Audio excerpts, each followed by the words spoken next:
Good morning, El Dorado County. Today is Tuesday, August 20th, 2024, and it's my pleasure to call to order this regular meeting of the El Dorado County Board of Supervisors. Welcome to everyone in the room and everyone that is joining us online. And we'll start today with Reverend Linda Burson of the Foothills United Methodist Church. Good morning. Good morning, Reverend. Thank you for being with us today. Oh, thank you. It's a pleasure to be here. I'd like to invite you all in your own tradition and however you do that to join me in a time of prayer and reflection. God of love and God of power, as the hymn goes, we call on you to center us in you, center us on that which is larger than ourselves, that we might truly represent the needs of your people here in this county and beyond. We ask that our decisions might be centered on things not of ourselves, but of the needs of your people. Give us the vision that reaches beyond our own neediness.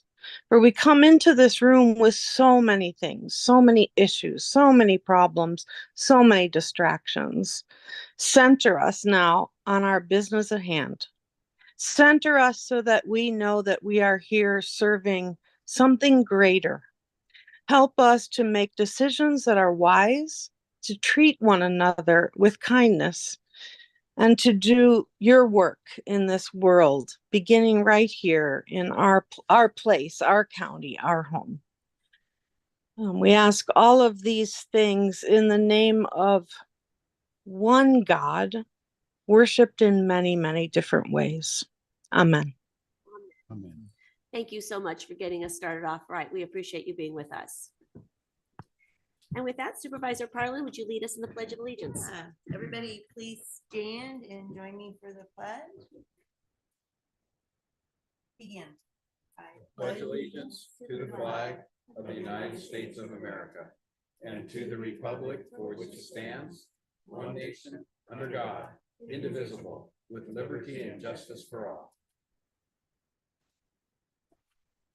Thank you. We now move into the adoption of the agenda and approval of the consent calendar. Do any of my colleagues have any changes or comments on the consent calendar? No changes. No changes. I'm having a hard time with number 9 with spending a little under $20,000 to store 2 trailers. So I'm going to vote no on 9, but okay, I don't need to pull it if my colleagues are okay. All right, register a no vote for Supervisor Lane on 9. All right. Not seeing any other changes or comments. Well, first of all, Kara, welcome. We're glad you're with us today supporting our meeting. We greatly appreciate that. So let's go to public comment on the consent calendar, please.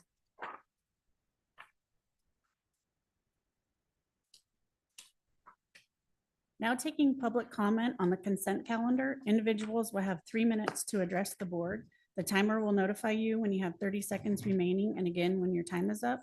Public comment will be taken first from those participating in the boardroom and then from those participating through Zoom. For those participating by Zoom, please make sure you unmute yourself when called upon. If you are joining the meeting by phone, press *9 to indicate a desire to comment. If you are joining by Zoom, press the raise hand button. Please voluntarily state your name for the record. We ask that you come on down and let us know what item on the consent calendar that you'd like to talk about. You're here for open forum? Yes. Open forum. Unfortunately, open forum is at 1 o'clock. All right, thank you. We look forward to hearing you then. Thank you. Is there anyone else that would like to speak on the consent calendar? All right, seeing none, let's go online, Kara. There is no public comment online. All right, it will bring us back to the board for action. What is the will of the board? We want Kira to read it. Oh, that would be helpful. Yes. Adoption of the agenda and approval of the consent calendar with the following changes. Supervisor Lane votes no on number 9. Move to approve. I'll second it. Moved by Supervisor Parlin, seconded by Supervisor Turnbull. Any further discussion? All those in favor say aye. Aye. Motion carries. Thank you. All right, we will now move into our 9 a.m. time allocation from the Treasurer Tax Collector. Kara, can you please open item number 14?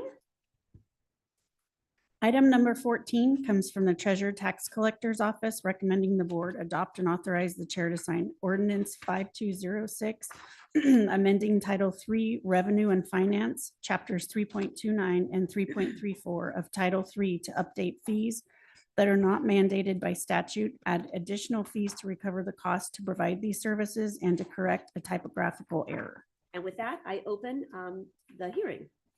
Good morning. Thank you for being with us. Good morning, Chair Thomas, and good morning, board members. My name is Sean Capola, part of the Treasurer Tax Collector team. I'm going to keep this fairly brief today, as there's only 4 items we'd like to change, and they're fairly straightforward, and kind of do a brief summary and then open at the end for questions. So the first item we'd like to change is some of the specific language within the fee schedule itself. Some of the verbiage, some of the ordinance numbers and laws, just to kind of keep up to date with the different California laws as they're ever changing throughout the year. So this is our attempt to keep us as up to date as possible as far as our fee schedule goes. The second item is an update to our DMV hold fee. This is just a cost recovery adjustment to ensure that we're recovering the cost incurred to perform this service. Our third item is actually just a clerical error that we found in the last fee schedule. It appears that a number was omitted, so we'd like to correct that this time around. And our fourth item is that we'd like to, in essence, add a fee for the revenue recovery, more of an edit of a fee to ensure that the departments that are utilizing the revenue recovery division are able to be made whole. This, in essence, will ensure that as the departments send out their debts to us, we're able to also recover our cost of the revenue recovery process, but also ensure that the departments within the county are able to be made whole as well once we recover those amounts. And that is the brief summary of the 4 items. So that's all that I have. All right. Thank you, Sean. Appreciate you walking us through those. It's a very straightforward item.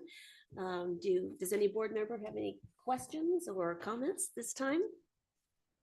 I just comment, the red lines really help because Aren't you they can tell helpful? exactly where the changes true. are, Yes. and that just really sets the tone for what are we really changing. So thank you for continuing to do that. Yeah, Yes. so helpful. This is- Absolutely.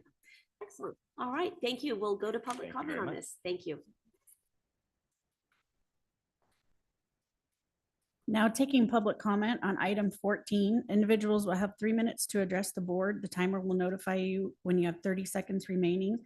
And again, when your time is up, public comment will be taken first from those participating in the boardroom and then from those participating through Zoom. For those participating by Zoom, please make sure you unmute yourself when called upon. If you are joining the meeting by phone, press *9 to indicate a desire to comment. If you are joining by Zoom, press the raise hand button. Please voluntarily state your name for the record.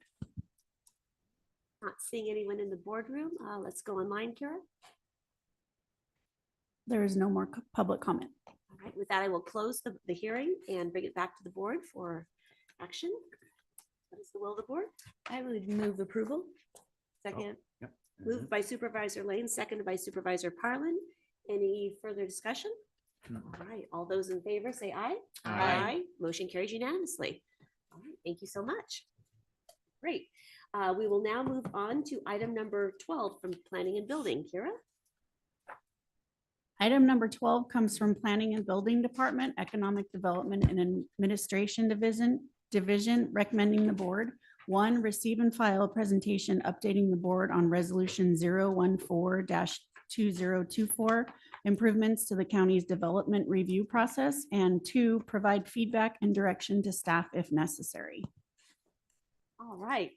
Good morning, Karen. Good morning, Karen Garner, Planning and Building Director. I'm not going to say much because Kyle's got a lot of really wonderful things to go over with you, but I just wanted to thank the board for supporting the creation of Kyle's position and for creating the resolution as well to give us very clear direction on what we need to do, what we need to accomplish. It's been very helpful. And so with that, I'm going to turn it over to Kyle. Very good. Thank you. And Kyle, it's always great to have you with us this morning. Thank you. Yes, good to see you, Madam Chair, Board of Supervisors. First off, I want to introduce, I brought my team up. Excellent. Oh, We'd love to good. meet So your you whole can see Yes, some faces to some names. love it. So first I would like to introduce Ben Worley. He's the new liaison position down in our office. Oh, So he will be making the rounds and meeting you guys soon, but he's been taken off and doing great at that position. that's exciting. Jennifer Larson, she's a senior administrative analyst. Morris. Morris, sorry. sorry, Jennifer Morris in our office, helping put together the background of all these documents Awesome. and all these initiatives. And we have Rhiannon Guilford, who's our administrative assistant on our team, who's helping with all the one-on-one meetings we're setting up with staff and doing a bunch of the implementation pieces. And then last but not least, Chris Perry over there, who you guys all know, sliding into the economic development manager role and then letting me focus on a lot of this process improvement stuff. So a lot of work behind the scenes. It's not just me, it's the whole other 80, 90 people down in the building that are really working on this stuff, but I'm excited to be able to present it to you today. Awesome. Well, you have a small but mighty team, Yeah. and really nice to have you all with Yeah. us this morning. I appreciate all their help. So with that, we'll get started. What we did with the resolution, the best way we could attack this project was to break it down into different sections. If you see on a couple of the attachments, we broke it into different sections with actionable items and kind of a game plan to attack different pieces of the resolution. And so I'll kind of go through that high level through this PowerPoint presentation to let you guys kind of know where we're at and what we're thinking and kind of what the goals and objectives are high level for getting the process improvement stuff underway. Next slide. So one of the main focuses was reviewing of the application information requirements. What we're doing now is kind of conducting a review of our application forms and requirements. Some of these are out of date. Some of them have inconsistent information. So we're, scouring through all those, trying to get a consistent format and feel and up-to-date information. And then analyze the appropriateness of the information requested for different development stages, trying to find out what is actually necessary on these applications, what has changed over time that we still have in there that maybe not be necessary and cumbersome on the applicants. And with the overall goal of creating a master application, if you will, where you select what you're doing and the appropriate information comes up specific to that application, and it'd be fillable and online and streamlined for folks to be able to do that. And it would, mega dream is to be able to have that fill in to track it. So that capability is not quite there yet, but we're working on ways to where that information doesn't have to be re-entered from an existing application. So the goal, as in, I love this word, eliminate superfluous requirements and create a universal form, and then amend the county code and regulations where it's necessary. Sorry, I got a little ahead on the goals of that, but that's kind of the goal, is just to get streamlined and necessary information so we don't overburden some folks on the application process. Next slide. So creations of working groups, we're doing that internally and externally with other county divisions and departments that primarily work in the Track It program. We're in the process of identifying key members from those departments on who should be present in those meetings. And the overall goal is just to improve the application processing for efficiency across our departments. There are still struggles with outside departments, with the fire districts, school districts, other things that aren't under our control. But what we can control is our internal processes with our departments. So through collaboration with those involved, just create better communication flow, where their pain points are for those other departments that we may have not been talking to previously, and just creating that standing meeting where folks can gather around and provide that feedback. Next slide, please. Yeah. That microphone is not the most No, robust. is that better? Yeah. Yeah. Maybe. Okay. The next objective is the public information strategy. So as you guys are all aware of the projects in your area planning on the planning homepage, we're going to continue to keep that up. Planning staff does a great job, in particular on keeping that up and keeping the relevant projects on there. We're in the process of auditing recent projects to understand the timelines, pulling and analyzing Track It reports. And the key thing on that is there's so many variables that you can pull that will make the report look different. So the goal is creating consistent reports that we have the same data that we're looking at every time, so we can see the trends and what's going on with processing times. And then creating workflow and charts and infographics just for the increased transparency for the customers, so they can get a realistic timeline and idea for maybe a specific permit type that they're submitting for, and actually see data behind how long it's actually taking for that specific permit to get through the system, to give them a better accurate idea of how long their project or permit might take. And then we're also in the process of soliciting and receiving customer feedback via new customer survey. Ben's already got that going underway. So currently, as of today, all building and planning customers who visit the permit center automatically get an email with request to complete a survey of how their experience went. And then customers now receive an email inquiring about their experience at the time of their permit submittal in office. These are for the non-over-the-counter permits submittal, and then after their final inspection. So we're kind of getting a touch point of when they first enter, have an experience submitting their application, and then at the very end, when all is said and done and the last inspection's done, to see how it went. We don't want to over survey folks to where they're like just disregarding it when they see it at every step. So there may be steps in between that might be beneficial for us to analyze and look at, but right now it's just at the submittal and at the final, just to kind of get an idea of how it went in the lobby and then how it goes through the process. Increasing our communication with partner agency via assigned staff member, which is going to be Ben, working with specifically with Trackit and reviews with our outside agencies. It's going to come up a little bit later in our Trackit improvements as well.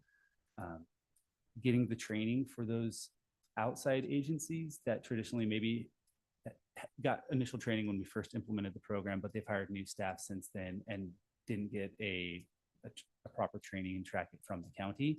Working on getting those folks trained on the outside agencies so that they're following the same protocols and workflows that we're establishing through our new contract with Track, which I'll get to a little bit later as well. And then review Trackit for a more efficient user prompted information status of permit or application. Just trying to get the transparency there and getting it on the webpage so they know exactly where their permit's at in the process, which we do a good job at already, but just letting folks know about what's out there to track their permit. Next slide, please. Hey Kyle, can we go back? Yes. Can we ask as we go? Yes, please. Is that all right? Yes. Yeah. There's a lot here. Sounds good. So on this slide, I had a lot of questions. So where it says increased communication with partner agencies, like who? EID, fire, are outside agencies that have access to Trackit to review permits. Okay. Those outside agencies that we traditionally haven't had a continual like training or check-in refresher with them. Okay. I remember when we first swapped over to Trackit, I was bringing folks in just doing random trainings like in our office just to let them know how the system was. And I don't think we've done a lot of that lately. And there's a lot of new staff at these departments. So it's those outside agencies that have access to our system but aren't county. Okay, because it does seem like, and I'm glad to hear this, because it does seem like, and I don't know why, but, and you know how construction is so seasonal. So we'll hear a season of people waiting for the fire department reviews. That seems to be a common one. Right. And so, and I've never fully understood how it works anyway. Because all the different fire districts and there's a fire marshal and I don't And they even submit know. separate plans at those fire agencies on top of what they submit with us. So but they'll do their review within our system Okay. as well. So it's yeah. Trying to help stream that. Okay, I think that's a really good one is, to yeah. focus on. Yeah. So I'm glad to hear that. And then on the next one where it says partner with other organizations and agencies to attend key meetings, what kind of meetings are we So, talking about? I didn't elaborate on that one. These are actually other jurisdictions that use Trackit. And we have a standing meetings actually during my presentation today. It's other local jurisdictions that are Trackit users, finding out what their pain points are, how they've solved certain problems. It's like I don't know the exact name of it, but it's a meetup group that happened from the conference that some of our staff went to, where users of Trackit. Yeah, like a user group, Yes, and that's user group. really Yeah. common. Yeah. Okay, and then, because I think that my understanding, and I could be totally off on this, but my recollection was that trying to get Trackit to make some changes is difficult, but if you had several different jurisdictions that are looking at it, so is that kind of, Yeah, there's they have a portal where you can put your requests in for like improvements, and the more that those get on with other jurisdictions and they support those, the higher likelihood of Trackit considering making that change or looking into. So that's what that group is, like an advocacy group for those things as well. very cool. And then I guess back up to the the workflows and all that stuff for people, because I think that's been a confusing one too, is, and I think things have improved, but still for the consistency of information on projects, it seems, because there's been times where in the past, an applicant will hear different information as their project goes along from different staff members. And so is that what this goal is for, is these flow charts, so that everyone's working on the same information for a project or a type of project? Or because I can't imagine how frustrating that would be as an applicant to think you're moving along and then a different staff person gets your project and they come up with new requirements, and that has got to be, well, I know it is because we get the phone calls. So is that what this one's geared That's for? aimed at working that for internal and external, so that both staff have an idea of what the process is supposed to be. And so that's in more of an internal communication thing on projects. When someone comes in and you see someone else has touched it, talking with that previous employee on what guidance and information they've given. We've talked about this with the front desk folks, who's going to be manning the counter those days. If they've already talked about that project, if they could be the one that's the contact point again on those, it would be really beneficial. Or at least talk to that planner that you see has touched that project. We do get folks that come in and do planner shopping as well, so that actually look for different answers until they find the right one. So it's a balancing act of both of those. Yes. Okay. Yeah. Okay, got it. Yeah. I can't. Yeah, I can see There's of both them. sides. Yeah, of course. I got something also to say on that too, because we need to speed the process a little bit better, because when they go in for a permit, it needs to be saying you need to do this, and this, and this, and they're not getting that information. So when they go back, it's only a few things, and they go back at something else like Lori was talking about. So we're getting a lot of feedback on that. You know, people are really upset because I wish I was told earlier to do this. And one of the other issues that we've been having is when they go in these permits, there's no communication. It's been for a long time. Hopefully it's better now, which I think it is. It is. But I mean, when you have a project and a certain person, this particular developer didn't hear from anybody in the county for 5 years, until he met with me and we worked it out, met with Karen and we kind of worked it out. But that's something that needs to be addressed, because that lack of communication, I hope this is going to be a good thing, so we don't have those problems again. So yeah, and we're working on Rob's team in planning is working on projects that have been sitting idle and touching base with those applicants to reach out to say, hey, do you guys want to withdraw this project? There hasn't been a lot of action on it in a couple of years for a lot of times. So working on getting rid of that backlog of idle projects as well. And then, so they just don't get lost in. Oh yeah, that's a really good idea. and just communication with the developer, making that we're still looking at your project, you know, we're moving forward, you know, because when they don't hear anything, they don't know where they're at. So. Yeah, and that's a piece of what's coming up later is in the resolution of our, you know, response times and following up with. All right. Yeah. Thanks, Cal.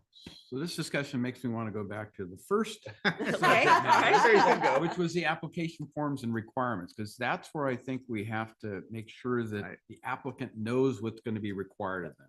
To me, one of the best ways to do that is a checklist. These are the things you're going to have to present.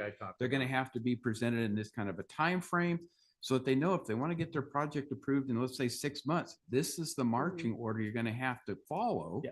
And if you send us inadequate information, it's just going to delay the project because we have to go back. But a clear understanding of what the requirements are, I think is essential right up front, whether it's track it related or not. Yeah, right? they're actually, we have checklists for all the permits already. We're looking at those checklists to see if there's anything on there that isn't really necessary, you know, anything above and beyond that. But they do have those checklists, and a lot of time. Does it also include an approximate timeline? That's what we're working on. Okay, all right. Yeah. Because it's hard, you know, sometimes they'll call and want an answer, and they'll give we'll give a time frame of X and X. It'd be nice just to have actual data saying for the last quarter, all, you know, re-roof permits were processed in this amount of time, just so people have a real indication of. When all the information is presented in a timely manner, this is our what tact time is what it used to be called in some of the studies, right? So, and there's, I think the piece Supervisor Turnbull was talking about is when we have a correction and we send the letter, follow that up with a call, just make sure that they got the letter. And then there is a little Okay. piece, there is notice on the customer at that point to provide what they need, but at least making sure that they receive information about that is going to be critical. And one of the other issues with the fire departments, because we've had a lot of feedback on that, where the fire department going out and getting these inspections done are holding up these projects, and they're not doing it in a timely manner. So I hope the county can put pressure on them to make sure they get done adequately, because I've had a lot of complaints too from people from just the fire departments not going out and doing these inspections timely. Yeah, we've gotten feedback That's on that. So yeah, we're working with them, and we work with your offices too on those a lot of the time to Yeah. help us. Circling back on what Supervisor Yeah.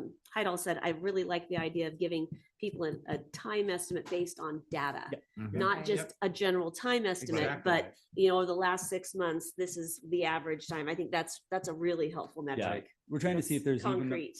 if there's even a way to say, this was the average amount of back and forth you have with a resubmittal or with a correction. Sorry, this is the word I'm looking for. Like this is just standard of 2 to 3 corrections on these permits per, Smart, yeah, yeah. something like that. So they understand that it's not, I submit this and it should just get all approved. There's a lot of back and forth because there's a lot of stuff to look at on this. Managing expectations and yeah. opening up the lines of communication. Yeah, Oh, makes a lot and of that's sense. a really good point, because I think that for like when I look at your the data updates and the progress reports from the department, generally speaking, a majority of our projects are very straightforward. Yeah. It's the ones that are complicated Right. where we get the hiccups Yeah. and we get the complaints, like if they have to do some kind of a biology report, and then there's some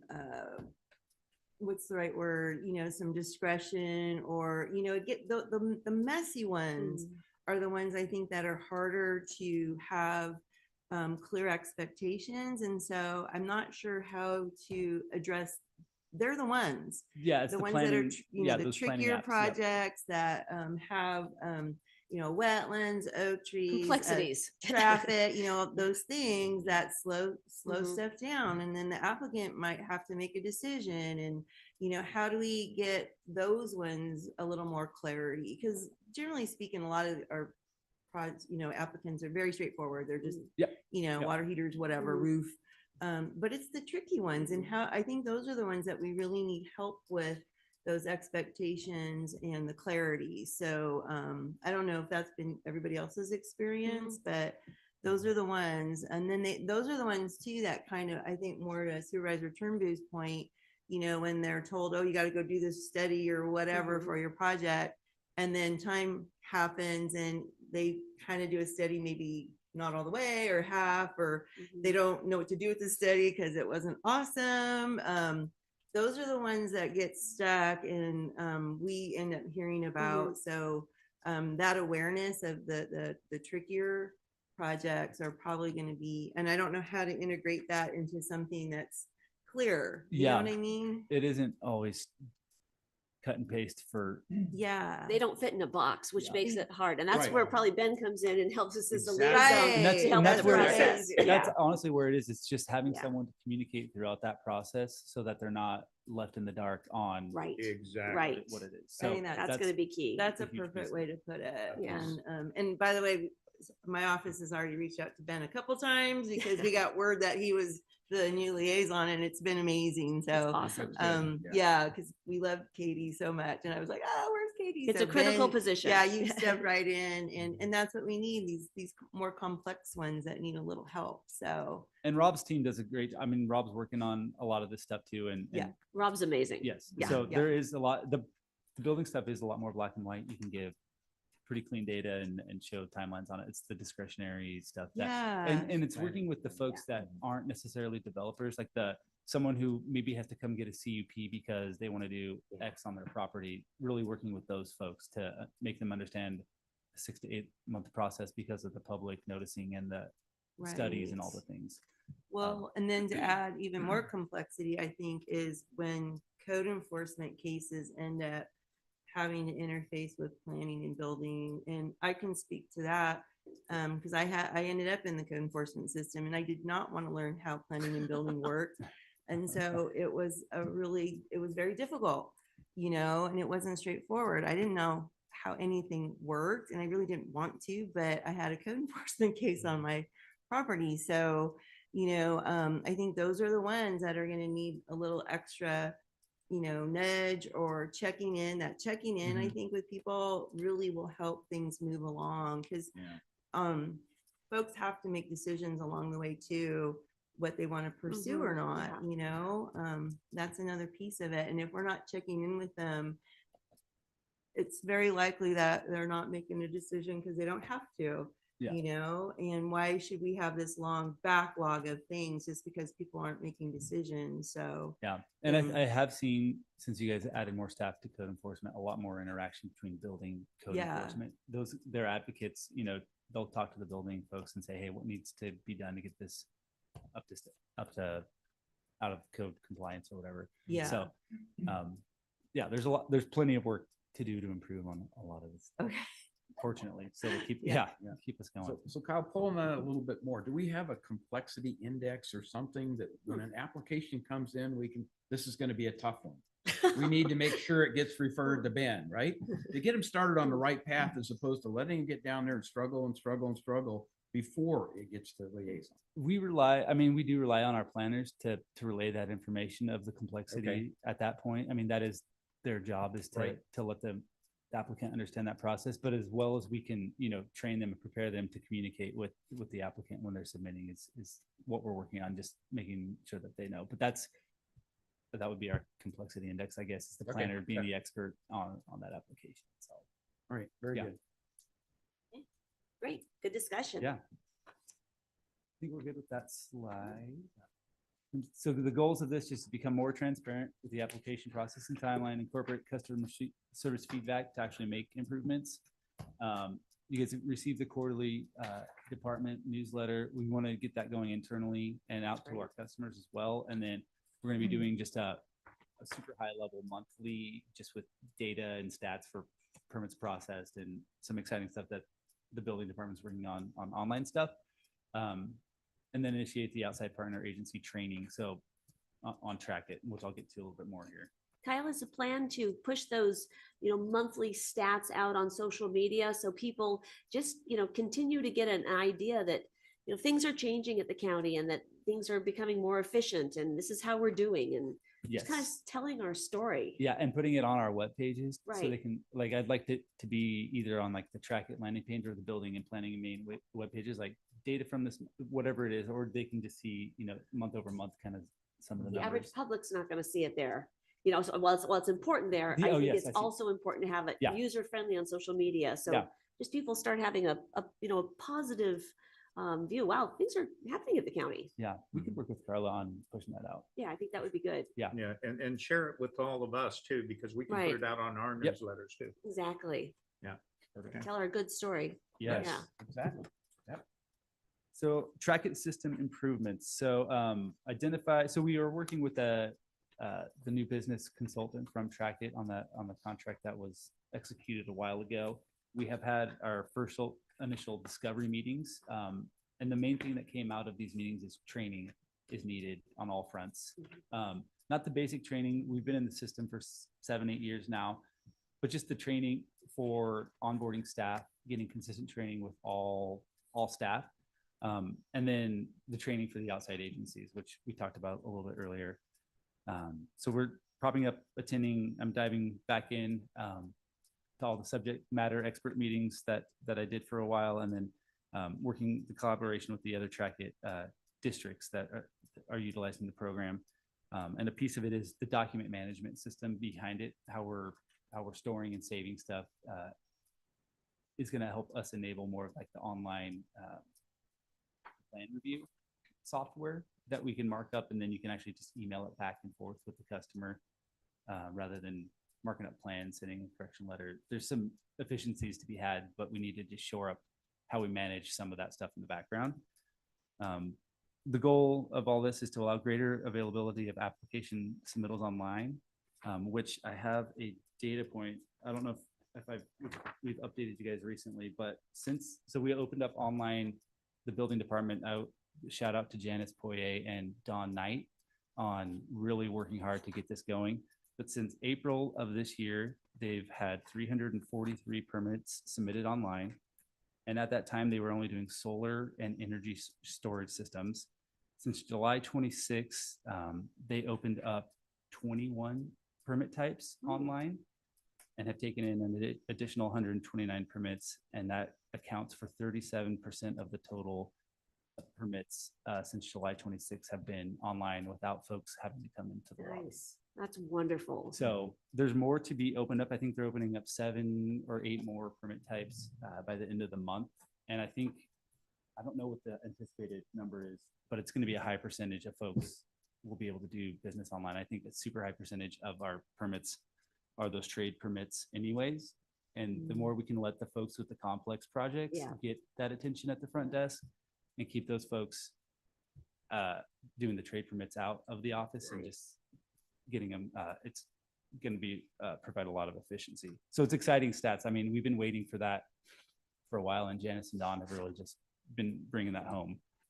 Kyle, is there a list online that, obviously, I'm sure there is, that shows all the different product types? or Yeah, as permit you go to types? submit, you can see if they're online or not. But I think, and I don't know if they've done this yet, but letting them know on that main building page which ones can be submitted I online. think that'd be really it's huge. Yeah, Good to have that just very clear.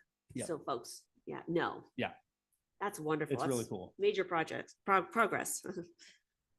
And then, oh, I kind of mentioned all the rest of this for the goals on this one, so we can move to the next slide. So a big effort that we're just now undertaking is just engaging with our internal staff. We have a lot of new employees that have started since we implemented Track It and have only been here, 2-3 years, may come from another jurisdiction or may have a different skill set, are more savvy with software than a lot of us that have been here a while are. So we're conducting we've identified for right now one from all our divisions, a point person to conduct one-on-one interviews with to find out where they see potential efficiencies and streamlining efforts. And then we're going to be conducting and exit interviews with departing employees on kind of what, this is more speaking to the whole department itself, but what they could see improved, what was lacking on morale or what was lacking in support or training, and finding out those things so we can build those programs in. And then the goal is just to gain a better understanding of our culture and our staff to increase staff retention, and then to recommend and implement employee retention and morale initiatives. Sometimes we get so caught up with just doing the work that we forget to check in with folks and find out how it's going, or if it's working for them, or if there's a frustration. And we have a lot of good management, I think, now that's really focusing on their employees and finding out, getting feedback from them on what they think could be improved. Because there's a lot of room for improvement, which is good and bad. So next slide, please. So the performance management and employee development, which is a key part of the resolution that your board passed. We're going to be working with HR to develop department-specific performance evaluations to help promote positive employee and manager relationships. Just set clear expectations and kind of a standard list to work from when we're working with either planning staff or building staff or code staff, just depending on what division it is. Developing and updating our customer service standards, which we're almost have those done so that there's an expectation for every employee on what our customer service standards are. It's spelled out a little bit in the resolution, but there's more things that we want folks to know about when providing service. And then provide steps for career advancement with our department, letting people kind of know what the path is from, I mean, a lot of our staff can speak to it. You start as a admin tech, and then there's an analyst series, and then there's different types of that. Just letting people know, finding out what they want to do, and then letting them know what the path is for that. And then opening up, the goal of all this is to all employees will be provided opportunity for training and other professional development opportunities as we can provide it and allow it, or even bring folks in, and then just create an environment of succession planning. So when folks take off, we have an idea of who's going to be stepping up. Any questions on the last couple slides? Oh. Good. Okay. Next slide, please. We're almost done here. Standards and performance measures, which we kind of touched on a little bit, but phone calls and emails responded to within 2 business days, meeting the statutory deadlines for application completeness and permit issuance. I know we have a lot of like cell phone requirements on certain projects that come in and different things, just making sure everybody's aware of the deadlines. Creating a process for inputting all the data in to track it. That's one of the things we're working on with our consultant is she knows the system in a different way that we may not, where you can put data points within a permit on different tabs and then run reports off those, where traditionally we are maybe keeping that information on the application outside of it, but there's a way to actually keep it in the system and then run reports alongside with statuses and different things within the system. Sorry if I'm getting too nuancy about the tracking stuff, but there's some good stuff there. And then what we're going to be doing is evaluating the call log responsiveness, looking into seeing, when we take a call and it gets logged into the system and can see when someone made the call and when it was responded to. So that's a great way to hold our staff accountable on response times when those calls come in. Update the retention policy for permits and project files. Jen's working on a lot of that within the background. And then training and cross-training within division and departments to streamline the interpretation of code. A good example is Ben on our team, spent a couple years in buildings, spent a couple years in planning, has an idea of what planners expect, what the building dev techs expect, and just sharing that information and educating folks on both sides. There's a lot of crossover, but they are two distinct things a lot of the time. So just the more each department knows, the better equipped they are to handle it, or who to go to when a question comes up. And then lastly, regular meetings with managers. So we currently kind of have these monthly manager meetings, but incorporating the process improvement initiatives and keeping our management team kind of up to date on what we're working on and where we're at with things, and getting their input and feedback into the process. And the goal is to incorporate, process, policy, organizational, leadership, and cultural improvements for the department, and leading that from the management level. Discussing upcoming projects, departmental issues and progress updates, and then conducting postmortems on problematic problems. Actually, just providing that space to have conversations about how a project or permit was handled, or a situation internally was handled, and being able to get feedback from the management team on how to maybe attack that moving forward. So with that, there's a lot of stuff in here. It kind of covers, morale and retention and tracking and a lot of stuff, but there's 2 more attachments on there with kind of our game plan and our improved timeline. And we've been working with the CAO on a couple meetings, and through our last meeting, kind of them helping guide us through this process. There may be something that comes up throughout this process that's not necessarily on our specific resolution, and they've encouraged us to reach out and let you guys know when we identify maybe something's not working in there, or maybe it's not a priority, or we identify something else. So as we bring our updates to you guys, we'll be identifying those things and letting you guys know what we don't know on some of these things right now. But anyways, that's it for now. If you guys have any more questions? That's wonderful. Great presentation. And I also found the table in the back that was attached to the register item very helpful as a companion to talk about, all these initiatives that you talked about in your presentation, that then to also see, what the improvements are, what parties are involved, and what the goal is to accomplish, and the status of it. That was just really helpful to kind of keep everyone on track and to know who's involved. So I found that very, very helpful. Thank you. Yeah, our team helped put that together, and it's been a huge help just guiding us throughout, because there's a lot of things to focus on. There's a lot here. Yeah, there's a lot here. So, and the Gantt chart is very helpful. and the Gantt chart, yes. Except I don't know what you're going to be doing in April of 25. Yeah. A lot of it's ongoing, and we didn't want the Gantt chart to be like. Yeah, no, I understand. You got to draw a timeline somewhere. Yeah, right? So, yeah. okay. Yep, no, excellent. Yeah, one of the things is, and I hope this really works good for everybody, streamline some process. And that's what we need to do to make sure these permits get, on a timely matter, get approved. And especially when it comes to these projects, they're very, there's a lot of things going on in our county. It really is. And that's one of the big issues, complaints that we have from a lot of customers and stuff. Yeah. And I mentioned, I presented this at the all staff meeting. We do a ton of great work down there, and they get a lot of stuff done quick. But we're not very good at telling our story or advocating Right. for ourselves in that way. And that's what part of this is I'm taking on to do, is to help folks know what we're actually doing. Right. There's going to always be the squeaky wheels and stuff that we can Oh, learn from and I improve. totally But I understand. think telling our story better is a big piece of this as well. Yeah, and please reach out to us, all of us and stuff, and we'll post that on our newsletters. Yeah. All the good things you guys are doing. So, Great idea. Yeah, Yeah. absolutely. On the process improvement, some things are pretty simple to streamline. Some things are much more difficult. And I just want to remind you, we have an excellent tool called value stream analysis, value add, non-value add. We have organizations that have used that. And I think Tiffany went through some training on that with Lean, right? So there are tools that can really help us with those more complex, more engaged type of processes where you have 2 or 3 different departments interacting. That's where it really helps bring everybody's insight into, is this something that really needs to be a product we deliver? Does anybody really use it? Right. And is it value add to the customer and not just the organization, right?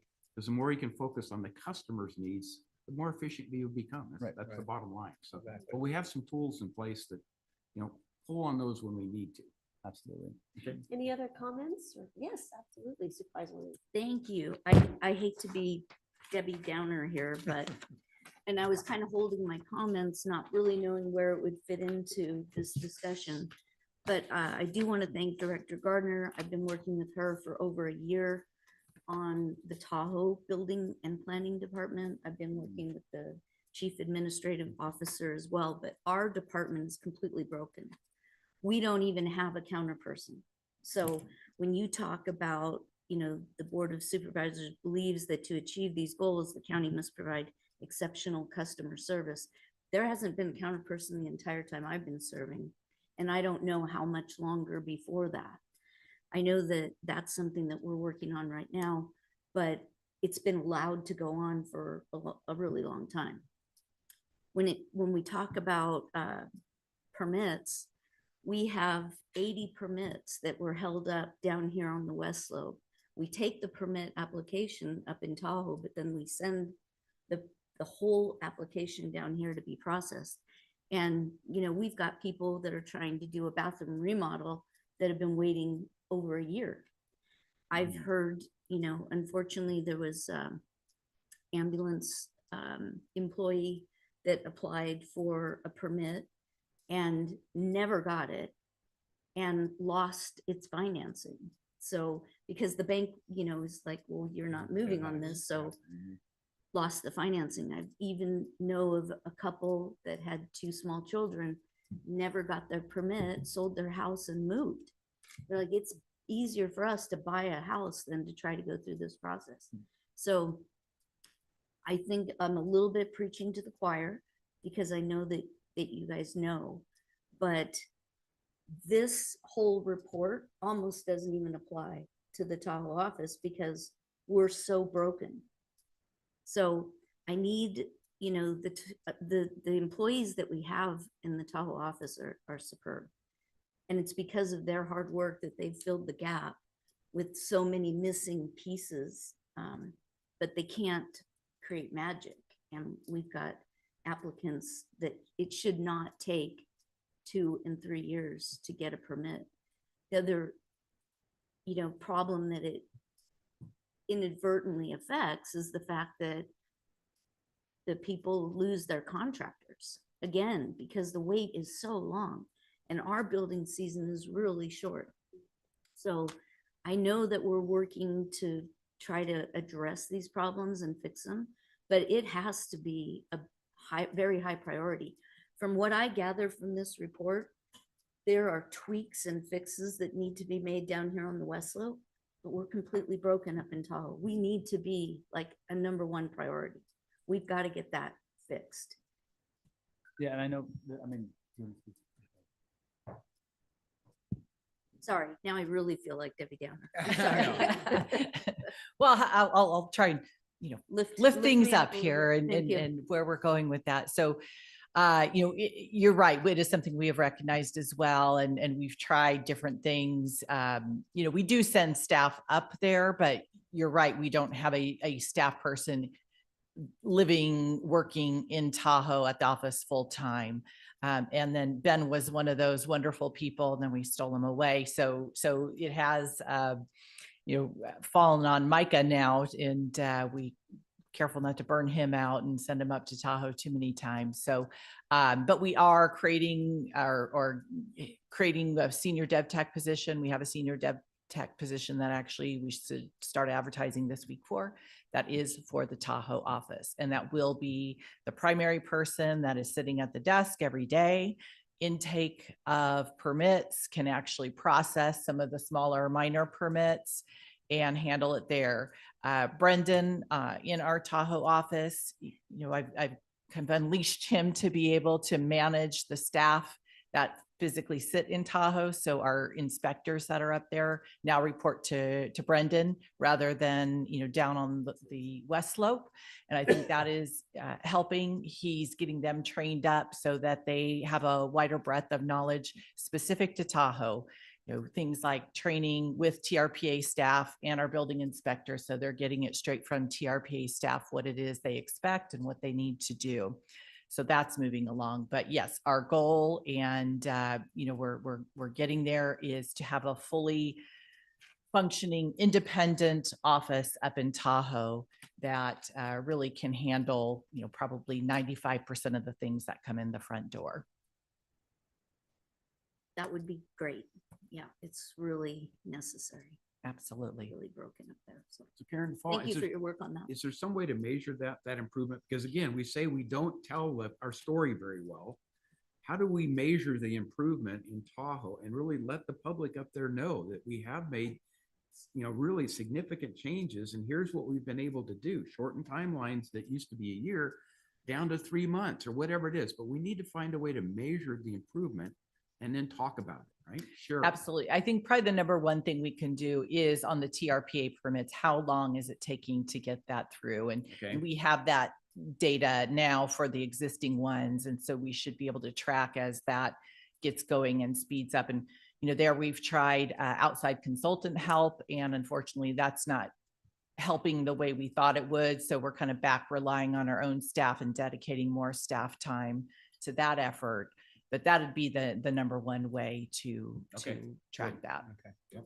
Well, having someone at the counter sounds like that will be a major improvement, as well as all these new permit application types that are now online instead of having to go through the judicial process, should help as we could expand that more. So, thank you for bringing that to our attention too. It's something, we all definitely, want to watch and see how that improves your customer service in the Tahoe Basin. Yeah. All right, excellent. My final comments before we go to public comment is I just really applaud this effort. It takes great integrity to basically open the kimono and say, hey, we have some work to do that we have not perhaps, there's been areas where the public has not received our best, and we're working actively to address that. We see it, and we're working actively to put resources and time to figure it out. And I have great respect for that. And so I thank each and every one of you that are involved in that. I'm greatly encouraged. This has been about a year now, not quite. It was approved in February. February, yeah, okay. so- But just even the resolution itself, where we approve that we're going to put great intent to fix our process. So just to really applaud the effort. And so I think that's great. And I love the idea of the 2 touch points in far as receiving customer feedback, because that's going to be really critical as our performance measures to understand, how well are we doing? Is all of this working from the customer standpoint? Because really that is, we can think it's working, but if the customer doesn't feel it's working, then it's not. And so having a customer tell us, is their experience at the counter, has that improved?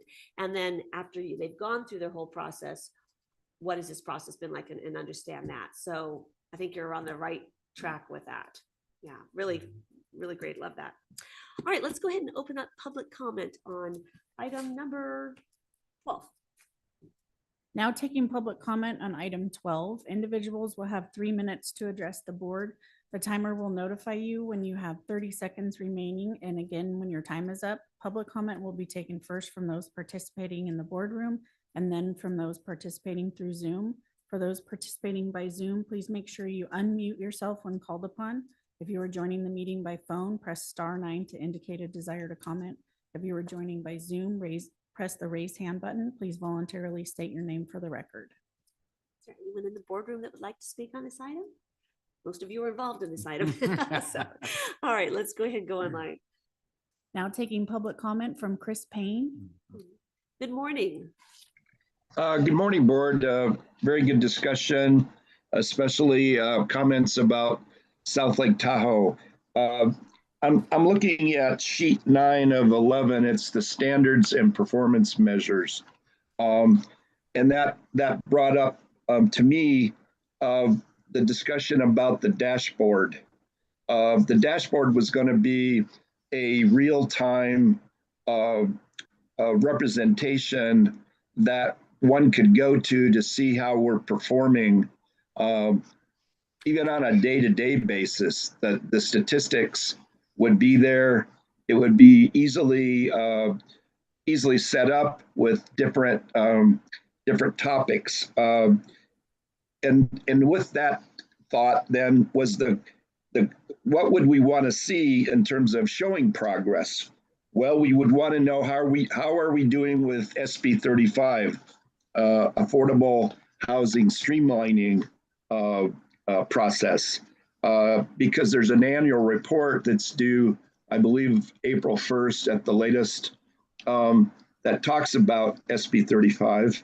And also that would be interesting information to see earlier on, not waiting till the reports has to be done, but let's say mid-year or maybe first quarter, how are we doing? Are we going to make, based on projections, are we going to make our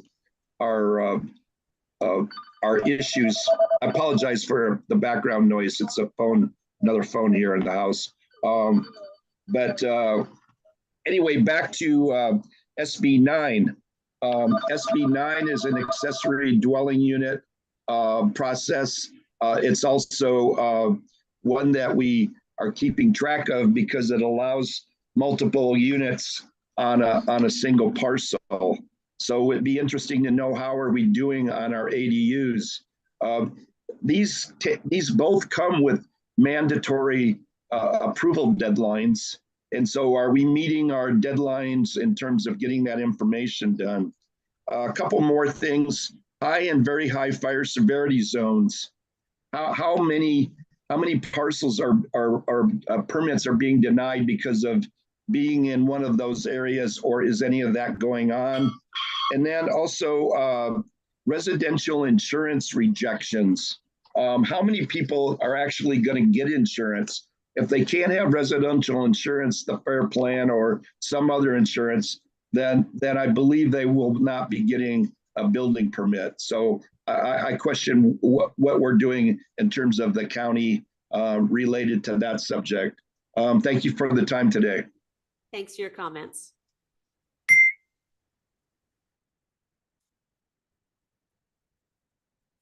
Now taking public comment from Linda Campbell. Good morning.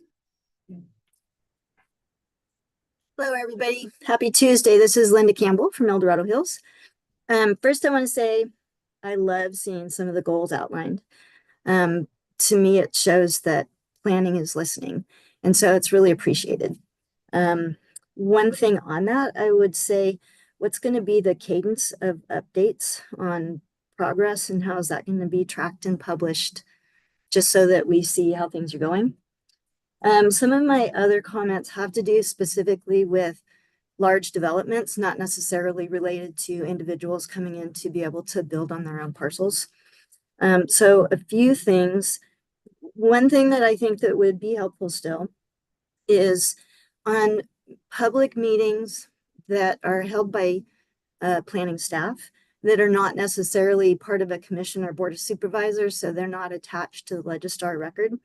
It would be helpful to see response documents from planning to the applicant as things go along, if possible. And also when those meetings happen, if we could have the recordings and the public comments stored on them for reference as well, because there's a lot of things that go in and then the same things come up again. So I think it's just helpful for everybody to be able to refer to them.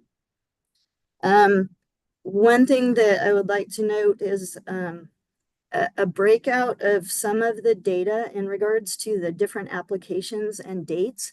I'll bring up one example, which is Costco down here, which everybody loves to stir up every once in a while. When I go and look at the information, there's 5 different applications that have been submitted over 5 different dates. The first one starting in 2015. So that's some of what makes things very complex, because people are thinking like, oh, the application went through, we think, we don't know. So some way to clarify that would be helpful. And then finally, a lot of this seems to be going towards the point of approval and progress. But what I think would be helpful to see is anything post-approval tracking that would be in regards to conditions of approval or any kind of confirmation of mitigations by staff that were done, just to make sure those things are tracked and made public and visible for everybody to easily see. So thank you. Thank you for your comments. Now taking public comment from Laurel Brentbum. Good morning. Good morning, supervisors. I would just actually like to echo Supervisor Thomas's comments. I'm very excited about the proactive approach that building and planning is taking and the work that's being done. I'm really excited for Kyle in his new position because he's making big strides, and congratulations to him. Also, I do want to say out loud that the county chamber is here to help support any efforts and any outreach that we can participate in, because we do reach thousands of folks in our databases as well. So know that we're here to be the third leg on the stool. Thank you. Thank you. Great idea. Appreciate your willingness to partner with us in this. There is no more public comment. All right, excellent. Yeah, great way to reach the business community too. Excellent. All right. So I heard there was a couple of questions. One of the questions was, how will the public see how things are going? And I think in our discussion, we talked about that it'll be promoted on social media with our metrics as well as on our website. Is there any other?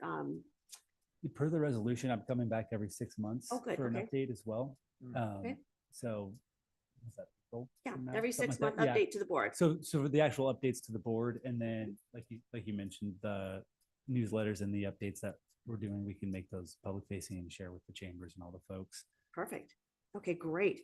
Talked about how we can possibly, to the public, clarify complex projects when there's multiple submissions and multiple applications, recognizing that there's a lot of big projects that are, working through our pipeline right now that the public are very interested in.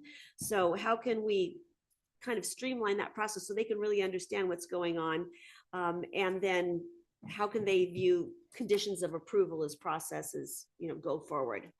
Yeah, the projects in your area is going to be the key piece for that, tracking the large developments. Some of it's historical, so you can see the timeline of when different applications came in. The COAs, I'd probably have to work with planning staff on how they're keeping track of those and what the requirements are, making them public and all that stuff. I'm not an expert on that one, but we can look into that. Projects in my area. Yeah, projects in my area is going to be the place. That's where we really want it to be, the place where the public goes to see all the big projects and the high impact. And what's current, what's actually actively going forward. Yep. Or in the hopper. Excellent. And then there was talks about all the different data points that we could collect. And while I understand that in some of the state mandates, we are tracking those requirements in other ways. I think it's important that this process before us today is about improving our customer experience. And we want to find a balanced perspective. We don't want our process to be so involved that it becomes onerous and takes us away from our work. And I think that the process that you've described today has found that balance of streamlining, finding efficiencies, and then having the metrics to know if we're on track or not, if we need to adjust. So once again, I applaud that effort. Any other comments, questions? I do have a thought though, after what you said about conditions of approval, because those are conditions after it's approved and after, which I think historically we haven't been good at following those sometimes or knowing where to find them. And it has been a challenge. So have we thought about what are we going to do after a project that's on the projects in your area is approved? Then where's it going to go? You know, is it going to stay there? Because you don't want everything all cluttered, but yet we don't want to lose all that historical. I mean, are we thinking ahead on those ones? I think at least my thought was we were going to keep that kind of as a repository for the bigger projects. You could say finalized on it. They'll know it's approved and maybe whatever documentation is still on there. We could, just thinking off the cuff on it now, have a completed projects map. I think our GIS team is more than capable of creating something that could be, active and whatever terms you want to use. But I think there's a way to slice that up so people know what's actually going on now and what is completed. And what's done. Yeah. Because it would be confusing to have them both on the same kind of landing page. Right. Yeah. I think that's helpful though. Yeah. But you don't want to lose that historical data. And Correct. Yeah. especially So I'm take sure a there's while a to way. build. Yeah. Sure a way we can find that. Yeah. Just trying to think ahead on some of those thought. because we will get some completed Yeah. or approved or something out of the process. All right. So the Piggybacking on You that bet. comment, I have one more final thought that I hear all the time, and that is compliance to conditions of approval. Right? We establish them. There's a list of 24 for a given project or 80 or whatever it is. How do we track compliance? And that's a bigger thing than what we're doing here. But how do we really know that the requirements have been met and satisfied? And what measure is done with that? Is it signed off by an inspector or whatever? And then the other part is conditional use permits. Because those are supposed to be reviewed on an annual basis for the most part, right? And determine that people are still in compliance. And we hear comments that no, they're not. They were originally, but then they changed the format and nobody checks it. So I guess on the to-do list, I'm not saying that needs to be integrated in here, but ultimately on the to-do list, we need to consider those aspects as well to get more documentation of what was really done. Yeah. And I can't speak the last piece, but I think on the conditions of approval, we won't approve the the project unless those conditions are met traditionally. Okay. So I don't know if you want to add anything. this is the permit process. Or the, Yeah. Yeah. Really briefly on that. So the conditions of approval are a collection of conditions, not only from planning and building, but other departments, other outside agencies. And so everybody has their responsibility for ensuring their own conditions are met. And they all have different timing triggers. Some stuff has to be done before they even break ground. Other things are, required by the time they get their final permit and everything in between. So yes, there are inspections that take place. Obviously building is out there, but even planners go back out, make sure, landscaping was done the way it was supposed to be done, things like that. I do think there is value of taking those conditions of approval, and if we create a completed projects page, attaching those. So I think where we might have an issue is, say there was a condition of approval 3 years down the road, something happens on that project and now they're no longer in compliance. We don't necessarily know unless someone brings it to our attention. But if we've got those conditions of approval still publicly available, someone can go on and say, oh, look, hey, they're supposed to be doing, X, Y, Z, and then they can give us a call and then we can go out there and say, hey, you're not holding up to your conditions of approval. And I'm thinking in particular about the planning commission. Sometimes they'll add additional conditions and I know they don't go back and check on whether they're being met or not. So I think the onus is on all of us to make sure that all of those conditions have been satisfied in an appropriate period of time. So any kind of tracking mechanism, you've got to do that. I think would be extremely helpful for the public. Great. Very good. Good discussion. All right. So the action before us today is to receive and file a presentation, which we have received and filed, and provide additional feedback and direction for staff if necessary too. So do my colleagues have any additional direction? But they said, recognizing that you'll be back in 6 months to let us know how this is working. Any further direction? No? All right. Really, really great work. Thank you so much. And I look forward to interfacing with you in the months ahead and hearing from you in 6 months. Thank you very much.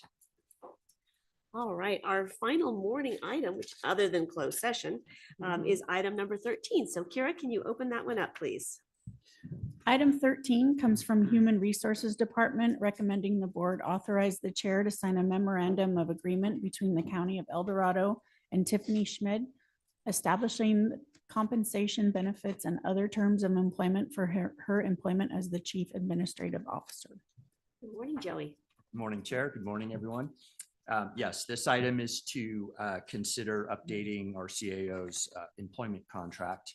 And this is all part of our, actually the county charter's directive to retain the best qualified officers and employees.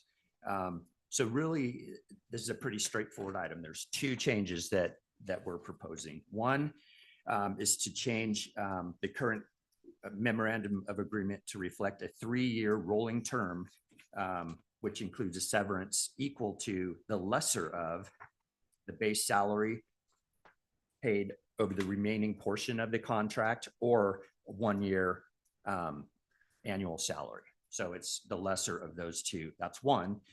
Two is to change the deferred comp contribution made on behalf of the county towards the CAO's salary, not towards her salary, but the employer paid contribution will change to whatever the IRS has is their maximum deferral limit. And they typically change that every year. They raise it slightly. So for this year, it's $23,000. So the county would contribute that amount to the CAO. So with that, those are the only two changes to the contract. So I'm happy to answer any questions you might have.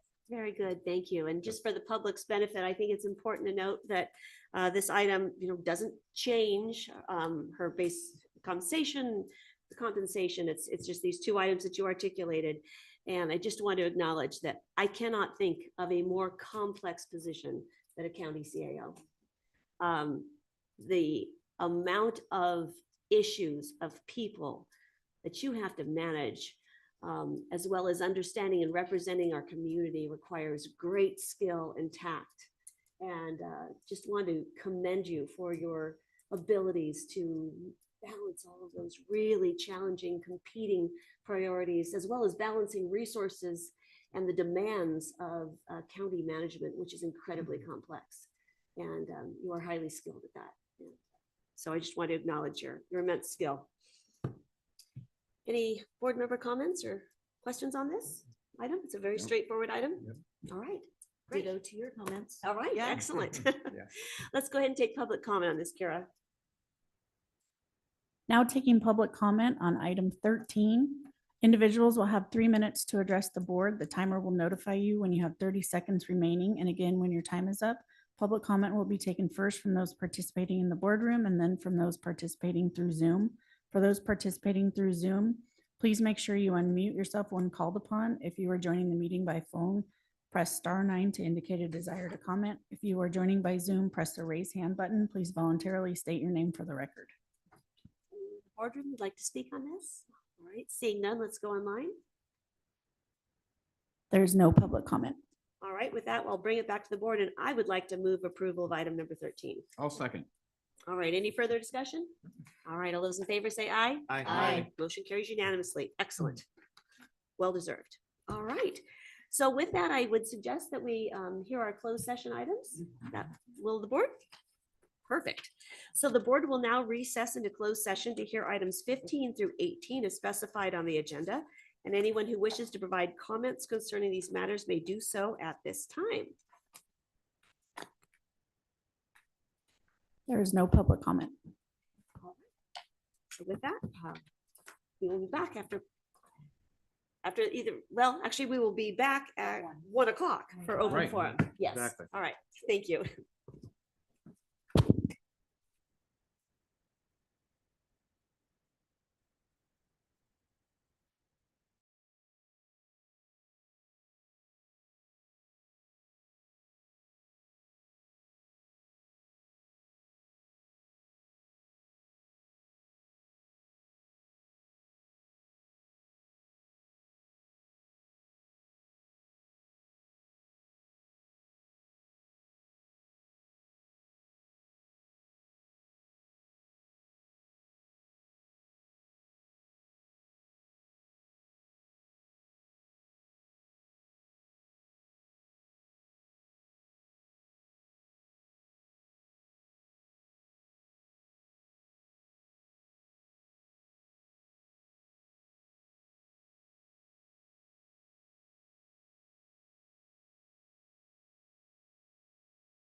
Thank you. Well, good afternoon, El Dorado County. Welcome. Glad to have you back with us. And we are now going to move into the open forum portion of our meeting. So Kim, can you please, oh, thank you. I was jumping the gun here. County Council, the board heard closed session. Do we have any reportable action? No, Madam Chair, there is no action to report out of closed session. All right, thank you. Thanks, Kim, for keeping us online. Now, please open up open forum. Now taking public comment on open forum, individuals will have 3 minutes to address the board. The timer will notify you when you have 30 seconds remaining and again when your time is up. Public comment will be taken first from those participating in the boardroom and then from those participating through Zoom. For those participating by Zoom, please make sure you unmute yourself when called upon. If you're joining the meeting by phone, press *9 to indicate a desire to comment. If you're joining by Zoom, press the raise hand button. Please voluntarily state your name for the record. Good afternoon. Welcome back. Good afternoon.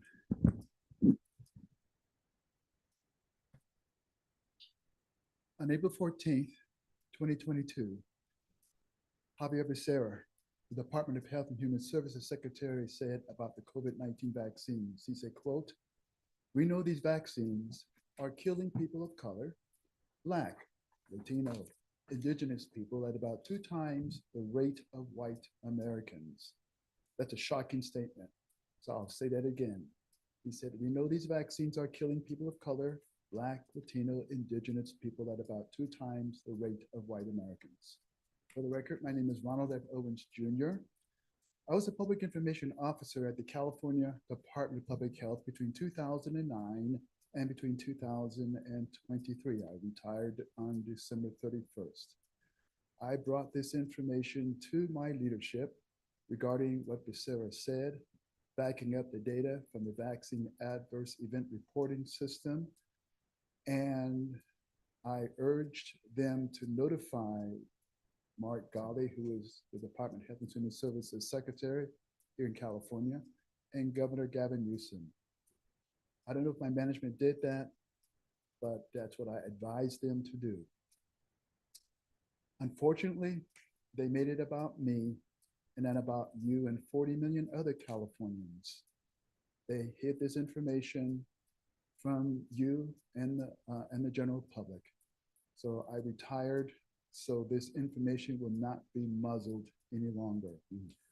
On July 29th, I sent to you and 56 other county boards of supervisors a 5-page memo. And I basically urged, based upon what Becerra said, based upon people that are dying suddenly, based upon studies that have indicated that COVID-19 vaccines are dangerous. I cited California Health and Safety Code 101025, which states, "The Board of Supervisors of each county shall take measures as may be necessary to preserve and protect the public health." I strongly urge the Board of Supervisors to warn residents pursuant to and in accordance with Health and Safety Code 101025 and direct El Dorado County Health Officer to stop promoting, administering, and distributing COVID-19 vaccines to preserve and protect public health. In the document that I sent to you guys, I also copied the clerk of the board and the assistant clerk of the board. And that particular memo is dated July 29th, 2024, and it should be part of it. Thank you for your time. I have to leave because my dad needs me at home, so I don't mean to speak and run away. Not but at all. Thank you for your time. Thank you for being with us and thank you for coming back. And if you need any other questions, my contact information is in the document that I sent to you all. Thank you very much.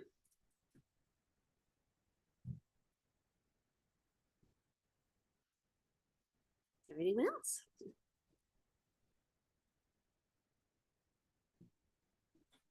Good afternoon. Hi, good afternoon. My name is Chris Turney. My wife, Michelle Turney, is back there. I want to give you a little bit of background about myself. We live at 2003 American River Trail in Cool. When I started running and riding my horses, I fell in love with this area. I started in doing ultras in 1982. started doing endurance riding and those kinds of things. And so eventually I was able to own my own horse and stuff. But always finding a place where you can ride from your backyard is rare. And so when I found my house in Cool, it was above the fog line. The American River was right below.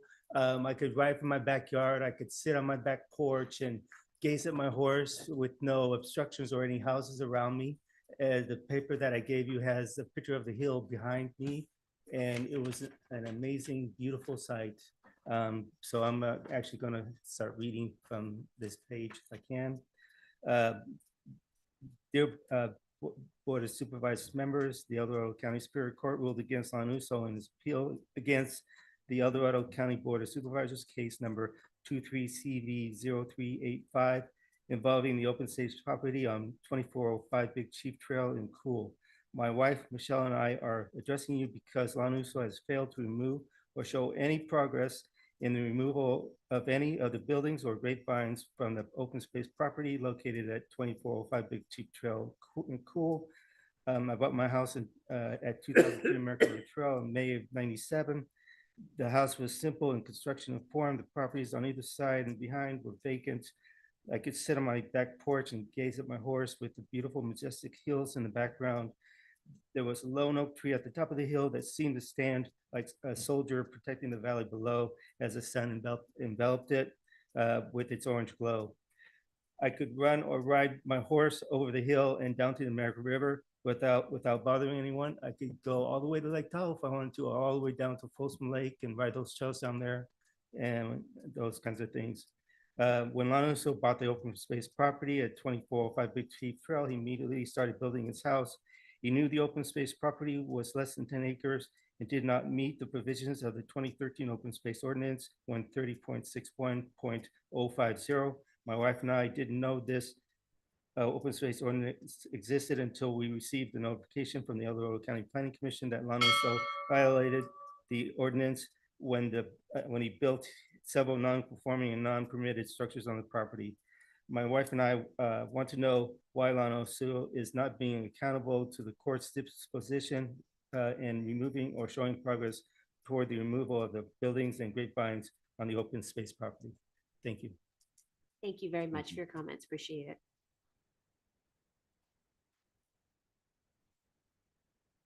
Is there anyone else? All right. Is there anyone online, Kim? Now taking public comment from online participants. Now taking public comment from 390. Good afternoon.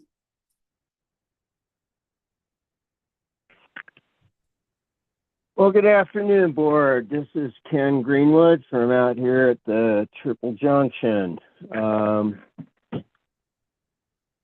Individual assistance. Haven't heard much about this lately. Watching our president on television saying how wonderful he is reminded me that we are still without individual assistance. Promises unkept. Anyway, speaking of promises unkept, WTF, meaningful analysis hasn't been done. It needs to be part of this revised ordinance. And again, if we would just do an emergency ordinance on a fallover setback, 98% of the issues would probably be taken care of regarding this ordinance.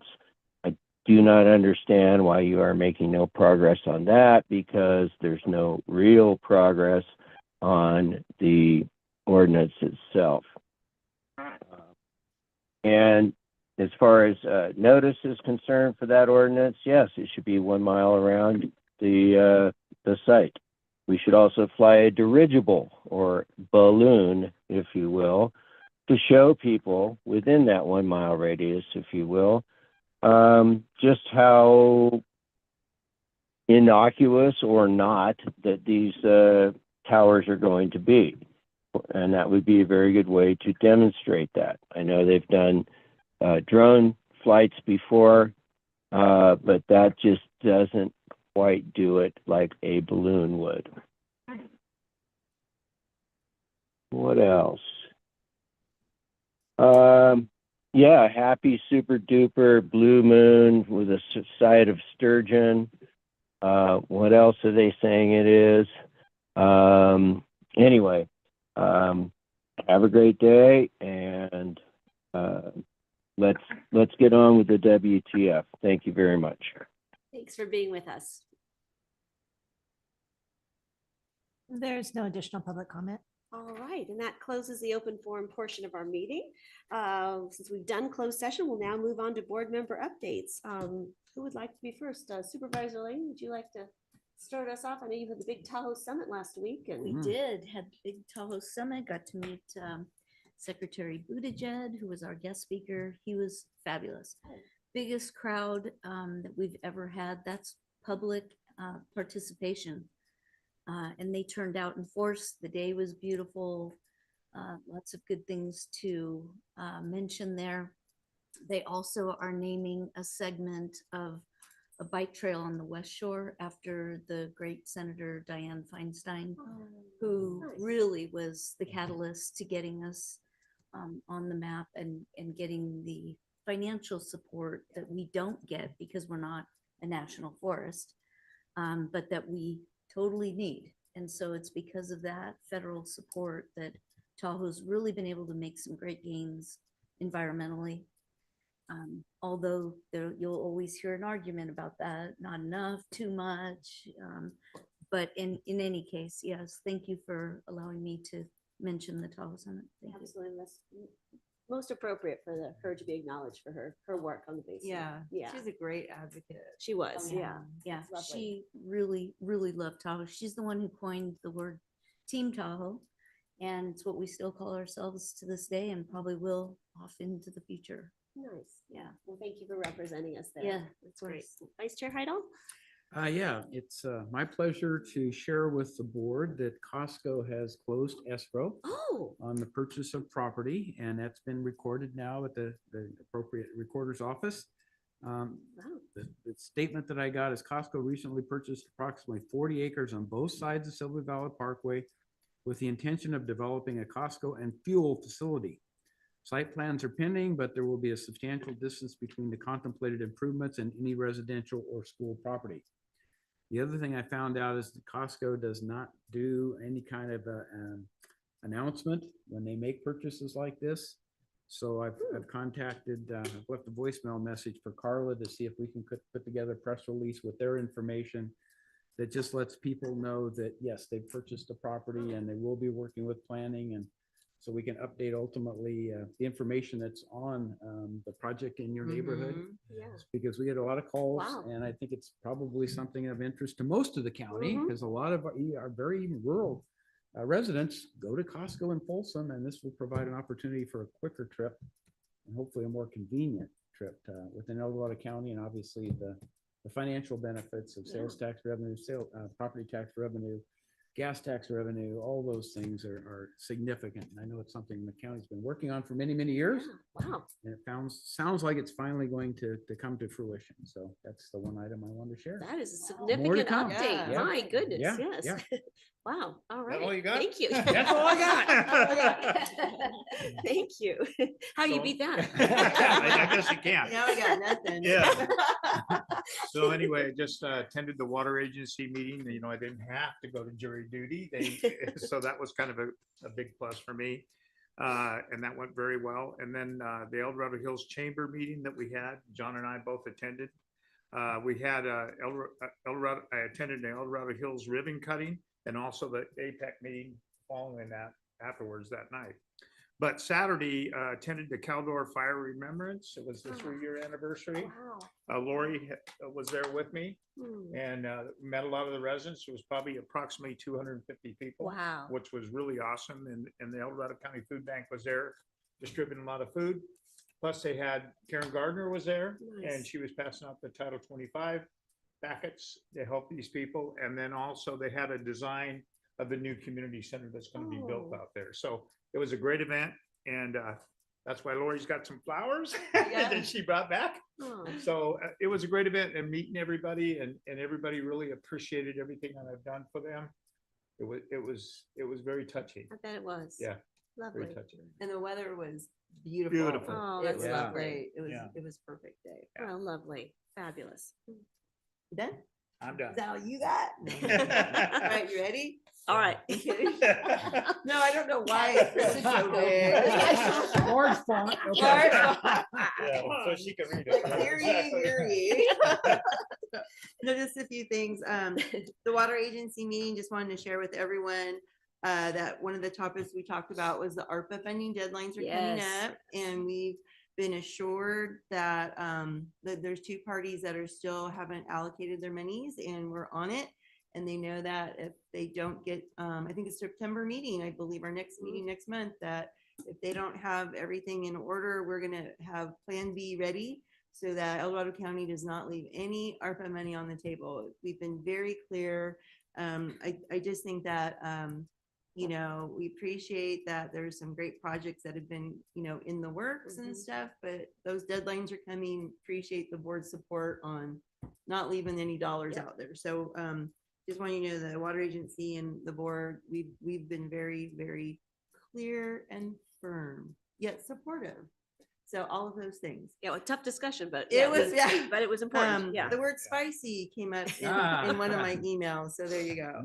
And then Supervisor Thomas and we're okay, I don't know the name of this ad hoc committee we're on, but it's like the fire. EMS, any kind of reorg, CSD thing related. But we just had just a kind of I guess, a check-in meeting, I'd call it, with the Cameron Park CSD, just to touch base. We know they have things in the works, and there was just some very general questions, and I think it's good for that relationship building.